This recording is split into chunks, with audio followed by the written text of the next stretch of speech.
هتصدقوا لو قلت لكم إن اللحظة دي هتغير كل حاجة؟ هل كاران يتحول من عدو لحبيب وهل فريد هيتخلى عن كل شيء عشان علاقته بسونا ولا هيقع في فخ كاران؟ سيران هتكتشف حقيقة مرة مش هتتخيلها وكاران بيفاجئ الكل.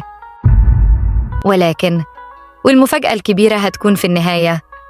إحنا دلوقتي قدام أزمة كبيرة جداً في قصر كورهان، الخطر على سيران وكل نساء العائلة. فريد بقى عايز ينتقم وكل خطوة ليه بتاخده في طريق مظلم أكتر. لكن في وسط كل ده هاليس كورهان بيحاول بكل قوته إنه يجمع شمل العائلة قبل ما كل حاجة تنهار. هل فريد هيتحكم في غضبه ولا هيفقد كل شيء؟ وهل هيقدروا يجمعوا العيلة قبل ما يحصل الأسوأ؟ كل ده هيظهر في الحلقات الجاية. استنوا معايا للنهاية علشان نعرف تفاصيل صادمة هتغير شكل الأحداث تماماً. وقبل ما نبدأ ما تنسوش تعملوا لايك للفيديو وتشتركوا في القناة، ده هيقربنا أكتر وهنكمل مع بعض تحليل الأحداث المثيرة دي. وكمان شاركونا رأيكم في الكومنتات، عايزين نسمع وجهة نظركم. ويلا بينا نبدأ. سيران تتواجد مع إيفاكات في غرفتها علشان تطمنها، وإيفاكات فجأة تقول أنا عايزة أعرف هم عايزين مني إيه. سيران ترد بكل صدمة هم عايزين أختي. ولأن سونا دلوقتي وموقفها معقد جداً، عابدين بيرفض يطلقها. لكن المصيبة إن في جواب اتبعت مع سائق تاكسي وبيقول فيه إن لو سونا ما رجعتش للقصر مع عابدين، نساء العيلة هيبدأ يحصل لهم أذى. إيفاكات بتنهار وتروح لسونا تهددها، يا تروحي القصر يا فريد يجيب حقي من كاران. وإما عن علاقة سونا وعابدين هيكتشف خيانة سونا مع فريد من إيشان، وده هيكون بالنسبة له صدمة حياته.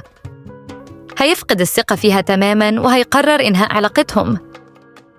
رغم كل محاولات سونا لإقناعه بالبقاء، عابدين هيكون حاسم جداً وهيطلقها لأنه مش هيقدر يتجاوز الخيانة.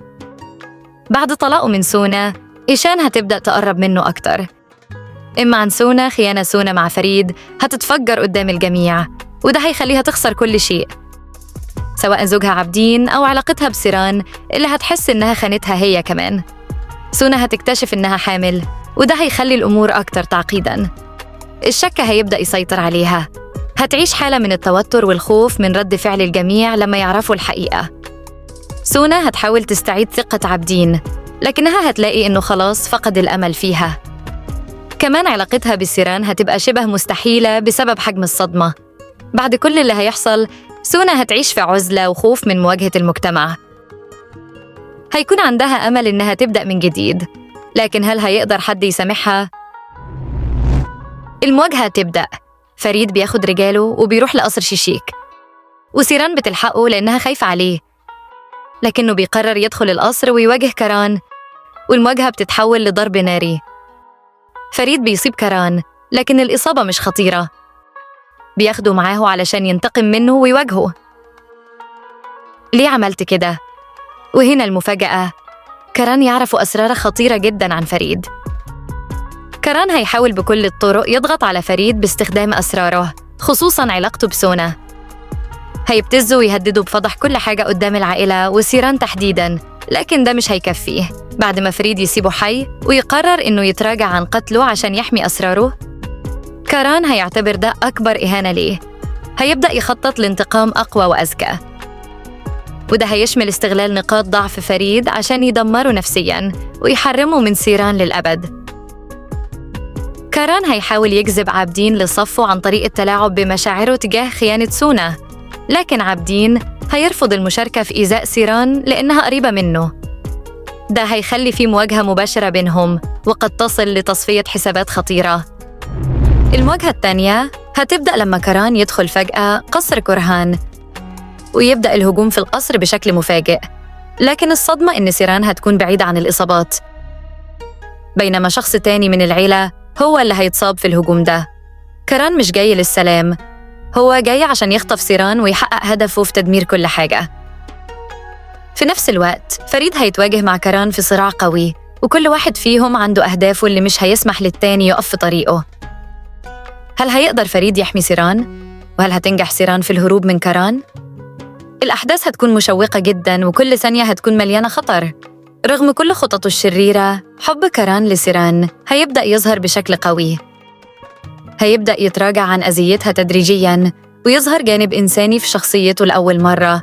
سيران هتمر بتطورات كبيرة هتغير مجرى حياتها بشكل جذري، وده اللي هيحصل معاها. سيران هتكتشف علاقة فريد وسونا لما كاران يفضح السر ده قدام الجميع. الصدمة دي هتكون القاضية ليها، وهتدمر كل الثقة اللي كانت موجودة بينها وبين فريد وحتى أختها. سيران لما تعرف الحقيقة بتنهار. صدمتها في أختها وفي فريد بتكون أكبر من إنها تتحملها. بتقرر تسيب كل حاجة وتسافر بعيد، تبدأ حياة جديدة. لكن هل ده فعلاً هيحصل؟ الكل لاحظ إن فريد في الحلقات الأخيرة معاملته لسيران اتغيرت. مشاعره بقت باهتة.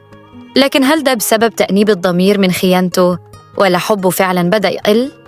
حمل سونا هيكون نقطة تحول كبيرة ومفاجأة صادمة في الأحداث القادمة، وهيفتح الباب لتطورات درامية مليئة بالصراعات والانفعالات. سونا هتكتشف حملها بعد فترة من التوتر والصراعات مع عابدين.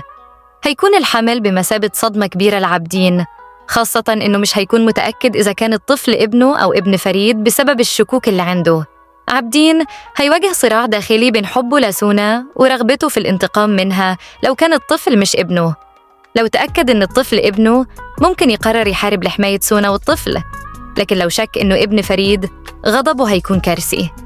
سونا هتعيش في حالة نفسية معقدة ما بين إحساسها بالذنب تجاه عابدين وحبها غير المبرر لفريد، وقد تستخدمه كوسيلة للضغط على فريد أو لإثارة غيرة سيران.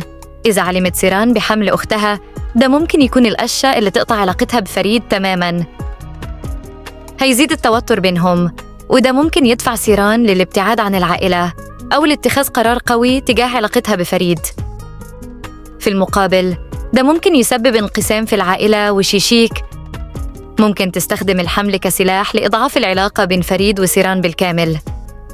الحمل هيكون عنصر تصعيد درامي قوي في الحلقات القادمة، وقد يؤدي لانهيارات كبيرة في العلاقات أو حتى قرارات مصيرية زي الطلاق، الزواج الإجباري، أو المواجهات العنيفة داخل العائلة. وإحنا خلاص قربنا نوصل لنهاية القصة، وكل شيء هيتغير في لحظة. هل سيران هتقدر تتحمل صدمة الحقيقة؟ هل فريد هيتخلى عن كل شيء علشان يقدر يلم شمل عائلته؟